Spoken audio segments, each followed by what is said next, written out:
merupakan saluran yang paling berkesan bagi menyatukan rakyat pelbagai kaum di negara ini.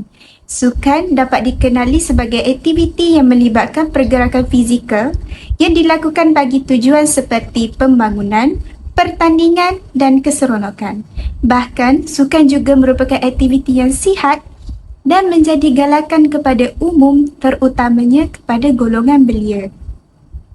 Aktiviti sukan sudah dilihat sebati dalam kalangan rakyat negara ini sejak kita mencapai kemerdekaan pada tahun 1957. Dalam acara sukan, atlet terdiri daripada pelbagai kaum bekerjasama untuk mencapai satu matlamat, iaitu memberikan kejayaan kepada pasukan, negeri atau negara yang diwakili.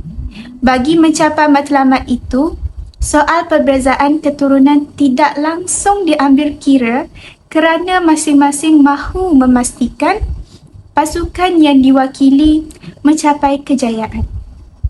Tidak kira dalam apa-apa jua sukan, kerjasama dan hubungan akrab akan lahir apabila pemain daripada semua kaum dan etnik bertungkus lumus dan bekerjasama menyahut cabaran sebagai satu pasukan.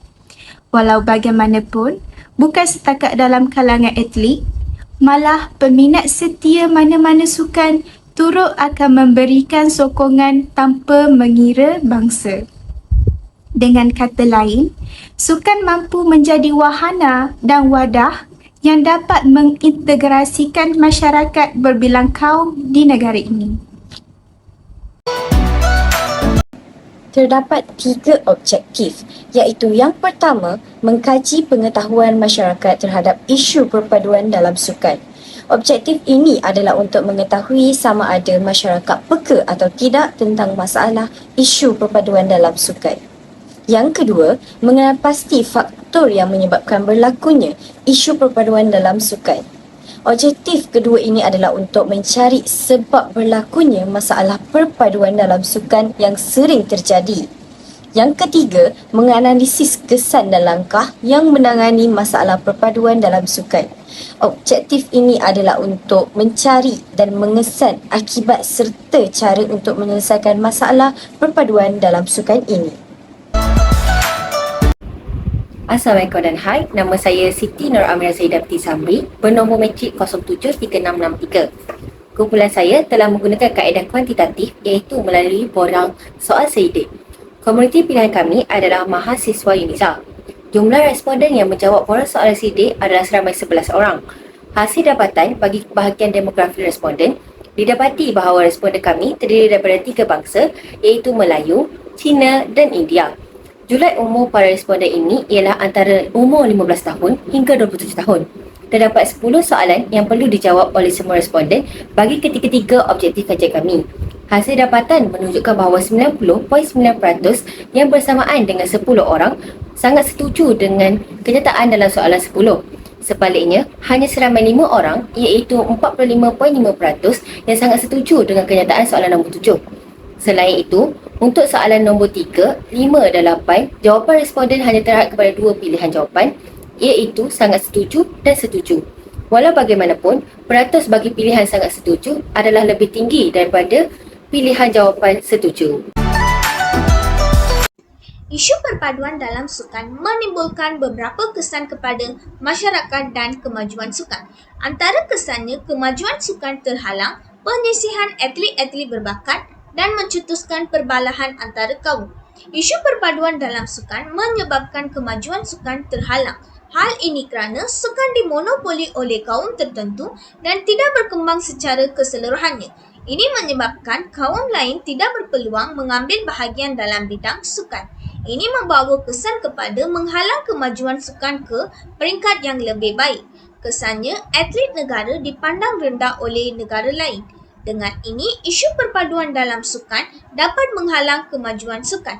Isu kedua yang ingin saya bincangkan di sini ialah mengenai penyisihan atlet-atlet yang berbakat. Okey, perkara ini dapat dilihat apabila ibu bapa kurang menggalakkan anak-anak untuk menceburi bidang sukan. Hal ini kerana kebanyakan ibu bapa ingin anak-anak itu lebih fokus dalam akademik. Tetapi lain pula dikatakan oleh Datuk Lee Kim Shi iaitu Menteri Muda Sukan. Ia menyarankan kepada ibu bapa untuk mengambil bahagian dalam aktiviti sukan sekurang-kurangnya 1 jenis sukan selaras dengan dasar kerajaan. Selain dari segi kemajuan sukan, isu perpaduan ini dapat mencetuskan perbalahan antara kaum. Ini kerana dominasi sukan oleh sesuatu kaum menyebabkan pemain berkebolehan dari kaum lain tidak berpeluang mewakili pasukan. Dengan ini menguatkan lagi sifat perkauman dan juga menambahkan jurang perbezaan antara kaum. Kesannya, integrasi kaum tidak dapat diwujudkan antara masyarakat. Tegasnya, isu perpaduan dalam sukan mencetuskan perbalahan antara kaum.